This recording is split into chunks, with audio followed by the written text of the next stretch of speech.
खैर हम हनुमान जी तो नहीं हो सकते, लेकिन किसी ने कितनी खूबसूरत बात कही है, जहां जैसा देश वैसा बेश, जहां जिस रूप की जरूरत हो वैसे बन जाइए। बच्चों के साथ बच्चे, बुजुर्गों के साथ बुजुर्ग। जैसे सूक्ष्म रूप धरी सियहि दिखावा, विकट रूप धरी लंक जलावा। मतलब कहने का रूप मतलब ये है कि हम जनरेशन को, यूथ को या जेंसी को नहीं बदल सकते, खुद को हम बदल सकते हैं। मैं आज आपसे अमावस की बात करूंगी। 15 जून और पुरुषोत्तम मास का ये आखिरी दिन भी है। आपको मुझे आपसे इस बारे में वैसे भी बहुत सारी बातें करनी है कि हमें क्या करना है। अमावस, आपको मालूम है कि ये अमावस पितरों से जो है वो वशीभूत होती है, पितरों को समर्पित होती है, पितरों के लिए होती है। और ये कोई छोटी मोटी अमावस नहीं है, ये 3 साल में आने वाली पुरुषोत्तम मास की अमावस है। और ये क्योंकि सोमवार को पड़ रही है तो दश अमावस या सोमावती अमावस्या भी कहा जाएगा। पूर्वजों का आशीर्वाद इस दिन आपको मिलता है। तो आज मैं आपको बताऊंगी कि अमावस पर क्या करें और क्यों हमने पुरुषोत्तम मास पर जो जो चीजें छोड़ी थी उसके लिए भी आज हमें बहुत सारी चीजें करनी है। तमाम तरह की जानकारी आज आपको इस वीडियो में मिलेगी। वीडियो को अंत तक जरूर देखें। लेकिन कार्यक्रम की शुरुआत हमेशा की तरह बिलीव इन कर्मा।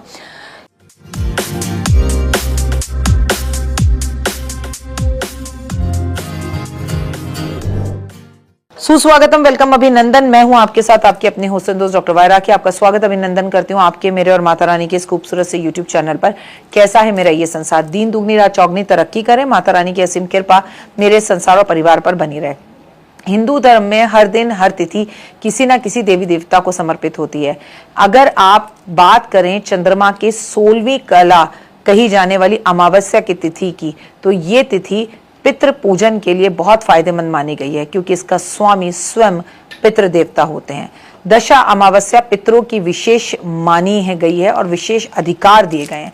देखिए, अगर हमारे पितृ हमसे खुश ना होना तो जीवन में हमारे कुछ नहीं हो सकता। Believe in Karma.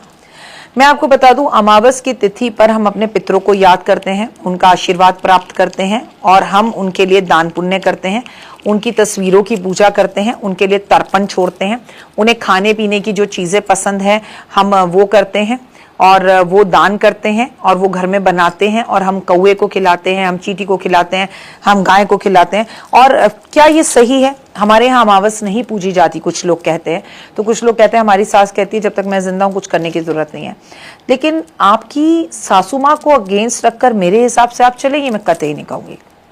जैसा मम्मी जी कह रही हैं वैसा करिए, लेकिन अमावस की तिथि है तो दान करने की, अमावस की तिथि है तो तर्पण छोड़ने की। इस दिन किया गया तर्पण, पिंडदान, पितृदान, शीघ्र ही जो है हमारे जो पिंड हैं, जो हमारे पितृ हैं, वो जो है तृप्त होते हैं, उनकी कृपा हमें प्राप्त होती है। शास्त्रों के अनुसार इस अमावस पर यज्ञ, व्रत, अनुष्ठान, संकल्प बहुत ही शुभ फल देता है।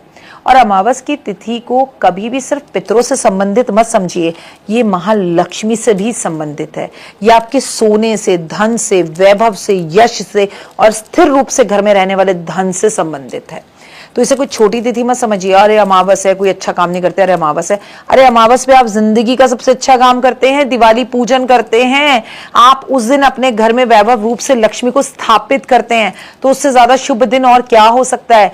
अमावस के दिन साबुत उड़द कंबल का दान शुभ माना गया है। इससे पितृ अपने स्थान पर सुखी व प्रसन्न रहते हैं, राहु केतु के नकारात्मक प्रभाव खत्म होते हैं। अमावस के दिन पक्षियों को दाना खिलाना सबसे शुभ माना गया है। धार्मिक मान्यताओं में पितृ पक्षियों के रूप में आकर दाना ग्रहण करते हैं, कौवे के रूप में आकर पनीर या खीर खाते हैं। ऐसा करने से पितरों को शांति मिलती है, पितरों की कृपा पर मिलती है, घर परिवार में सुख संपत्ति और सुख वैभव, यश और सफलता प्राप्त होती है। हमारे ग्रंथों में अमावस के दिए दिन किए जाने वाले कुछ उपाय बताए गए हैं और वो भी दशा अमावस को बहुत खास माना गया है। जल अभिषेक करना चाहिए, पीपल के वृक्ष पे कच्चा दूध अर्पित करना चाहिए, काले तिल चढ़ाने चाहिए, दीपक जलाने चाहिए, दान करना चाहिए, पितरों को याद करना चाहिए, उनकी तस्वीरों के सामने 4 मुखी सरसों के तेल के दीपक जलाने चाहिए, आपको सफेद पुष्प अर्पण करने चाहिए, पीपल के पेड़ लगाने चाहिए, पीपल के पेड़ की पूजा करनी चाहिए, आपको इस दिन हवन करना चाहिए, उनको जो खाने में पसंद है वो चीजें आपको दान करनी चाहिए। काल सर्प से अगर आप परेशान हैं तो नाग नागिन की विधि विधान से पूजा करके उसे आपको इस अमावस्या पे गंगा या यमुना में विसर्जित करना चाहिए। आपको इस दिन माता लक्ष्मी के मंत्रों का जाप करना चाहिए। माता लक्ष्मी की रात भर जाग कर पूजा करनी चाहिए। गुलाब के पुष्प अर्पण करने चाहिए। राहु केतु के कष्टों से दूर अगर आप होना चाहते हैं तो इस दिन आप जूता दान करें, छतरी दान करें, आप कुलतिक की दाल दान करें, सरसों का तेल दान करें, काले रंग की चप्पल, चाय पत्ती, कंबल, बैंगन, ये चीजें दान करने से जीवन में आ रही रुकावटें दूर होंगी। और सबसे बड़ी बात यह कि पितरों का आशीर्वाद मिलेगा, जीवन खुशियों भरा होगा। आप जरूरतमंद लोगों के घर में अनाज, चावल, तेल और सर्दी गर्मी के कपड़े दें, गाय को हरा चारा दें, गुड़ दें और अनाज दें, गौशाला में दान करें, घी जो है दान करें, आप जितना हो सके दीप का दान करें, क्योंकि ये पुरुषोत्तम मास का आखिरी दिन और अमावस्या का दिन है। और मैं आपसे बहुत सारी चीजें करवाने वाली हूँ जिससे आपको जीवन में यश, वैभव और लाभ मिलेगा। इस दिन आप अब गंगा जी अगर स्नान कर सकते हैं तो जरूर करिए। आप अगर इस दिन गंगा जी में डुबकी लगा लेते हो तो आपका जीवन धन्य हो जाता है, सालों साल जीवन के कष्ट दूर हो जाते हैं।